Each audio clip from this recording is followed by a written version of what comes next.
kepala bapak engkau. Ini kurang ajar. Bibi ini penting. Tidak ada bibi, Pembantu Rumah Indonesia ya. Kenapa orang Bangladesh? Halo sahabat, DPR Malaysia heboh. TKI Indonesia pergi meninggalkan Malaysia. Kini mereka menyesal dan meminta balik warga Indonesia ke Malaysia lagi. Pekerja asing ini sebenarnya memang masalah ni rumit. Tetapi kita boleh meredakan masalah ini jika kita pemudahkan permit bekerja, permohonan bekerja. Bagi yang ada sini parti permohonan bekerja ni, permit ni pemudahkan prosesnya. Bukan tak ada permit, tapi pemudahkan proses. Bukan nak pelonggarkan syarat, tidak juga, tapi pemudahkan proses itu. Hari ini antara pekerja asing yang di samping yang kita tahu pekerja ladang kita dengar apa semua tu, tetapi juga yang penting juga yang juga menjejah kehidupan rakyat kita ialah bibi ini penting. Tidak ada bibi, for you and me, Tan Sri tak ada apa, anak besar, ada cucu saja. Tapi bagi orang yang tengah membina hidup baru, Pembantu Rumah Indonesia ya. Pembantu Rumah Indonesia ya. Ini Pembantu Rumah Indonesia. Ya. Baru saya faham lah. Oh, you tak faham bibi kan? Oh, action.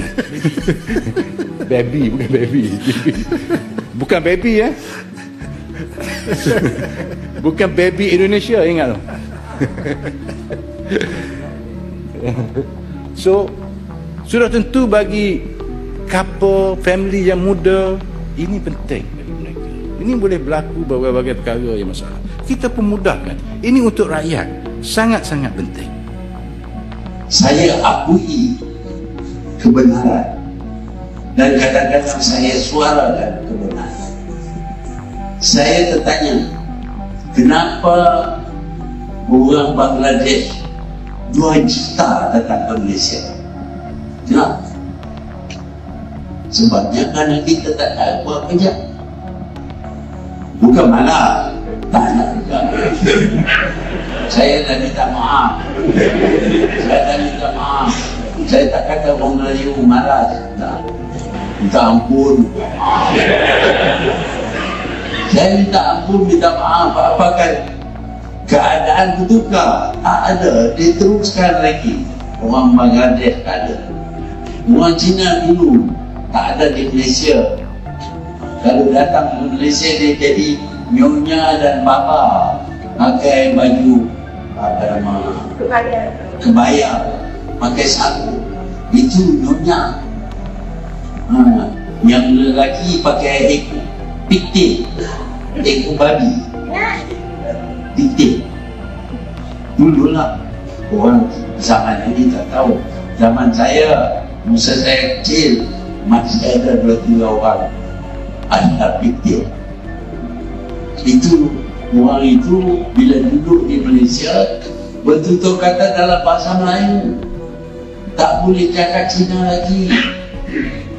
Tetapi sekarang ini kita benar orang yang bukan tak sikit pun kait diri mereka dengan Melayu, mereka untuk cari kekayaan, tetapi masih kait diri mereka dengan negara mereka. Dia tak boleh cakap kau tidak. Saya kena tangkap lagi. Polis panggil 9 kali dah. Tanya saya macam-macam. Tak apa lah. Saya tak jawab lah. Pasal saya nak jawab dalam mahkamah aku. Saya jawab lah ni. Tak jawab. Permohonan adalah berdasarkan kepada pekerja asing daripada 15 negara sumber. Kelulusan yang diberikan oleh Kementerian Sumber Manusia untuk kota pekerja asing adalah berdasarkan kepada sektor pekerjaan yang dibenarkan bagi penggajian pekerja asing. Kelulusan kota tidak berdasarkan kepada kewarganegaraan pekerja asing. Selepas majikan mendapat kelulusan kota pekerja asing daripada Kementerian Sumber Manusia dan setelah membuat pembayaran levy kepada pekerja asing di Jabatan Imigresen Malaysia, maka majikan boleh menentukan pekerja asing dari negara sumber yang ingin mereka gajikan. Oke sahabat, Parlemen Malaysia kembali heboh saat membahas isu tenaga kerja asing. Anggota DPR melihat menyesal ditinggal TKI asal Indonesia yang selama ini dinilai sangat penting bagi kehidupan warga Malaysia.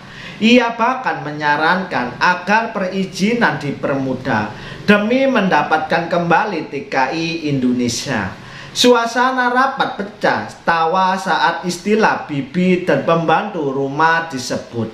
Sayangnya Malaysia harus menerima kenyataan TKI Indonesia kini sudah banyak naik kelas, berpindah ke negara seperti Jepang dan Taiwan, serta bekerja di perusahaan Indonesia yang menawarkan gaji lebih baik. Mahathir Mohamad pun mengagaskan bahwa orang Melayu cenderung malas bekerja hingga ketergantungan pada pekerja asing yang tidak bisa dihindari.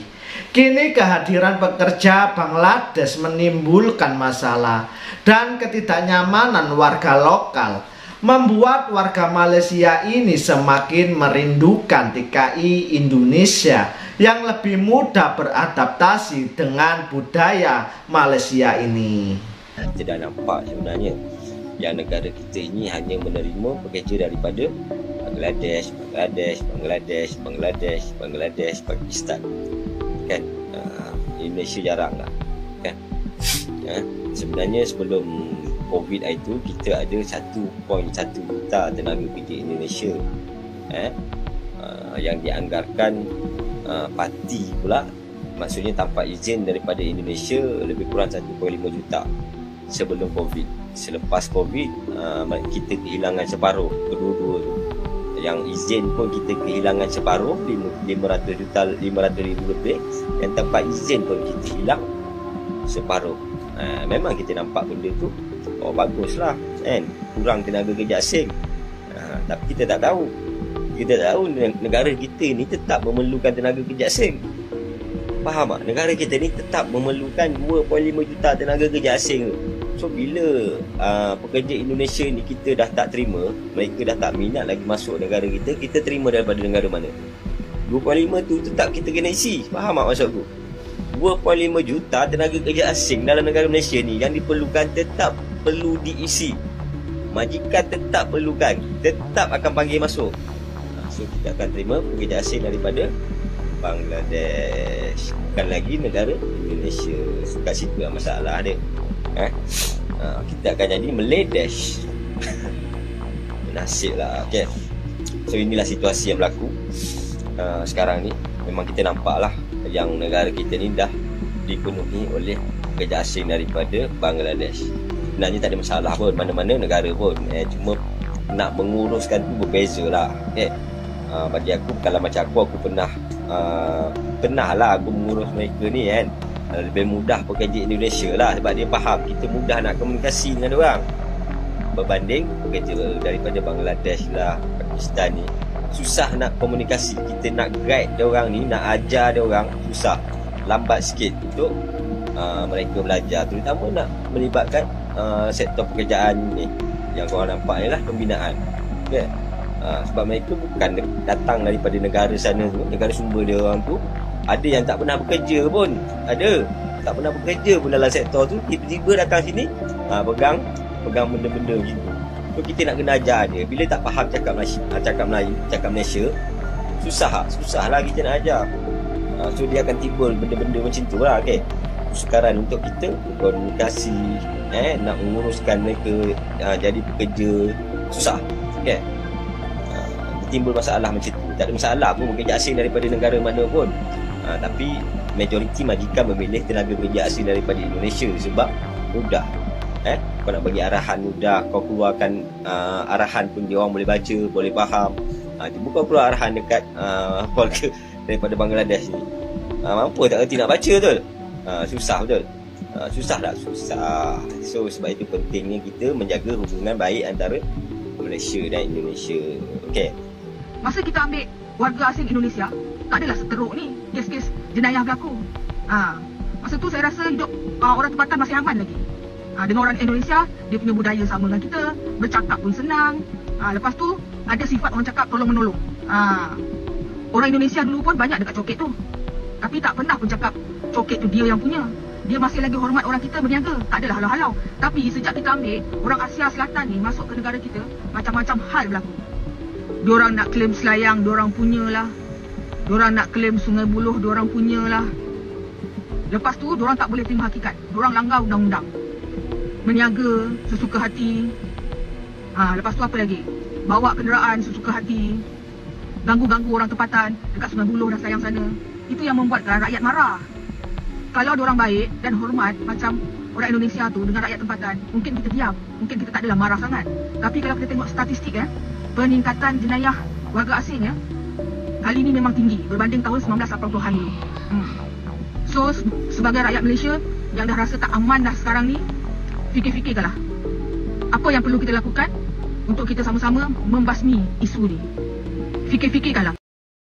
Oke sahabat, situasi ini menjadi refleksi bagi Malaysia. Bahkan TKI Indonesia bukan sekedar pekerja, tapi sudah menjadi bagian penting kehidupan Malaysia. Sayangnya Malaysia harus menerima kenyataan TKI kini sudah banyak naik kelas, berpindah ke negara Jepang, Australia, dan Taiwan, serta bekerja di perusahaan-perusahaan yang lebih besar. Kini kehadiran pekerja asal Bangladesh menimbulkan masalah dan ketidaknyamanan bagi warga lokal Malaysia, dan membuat warga Malaysia ini semakin merindukan TKI yang lebih mudah beradaptasi.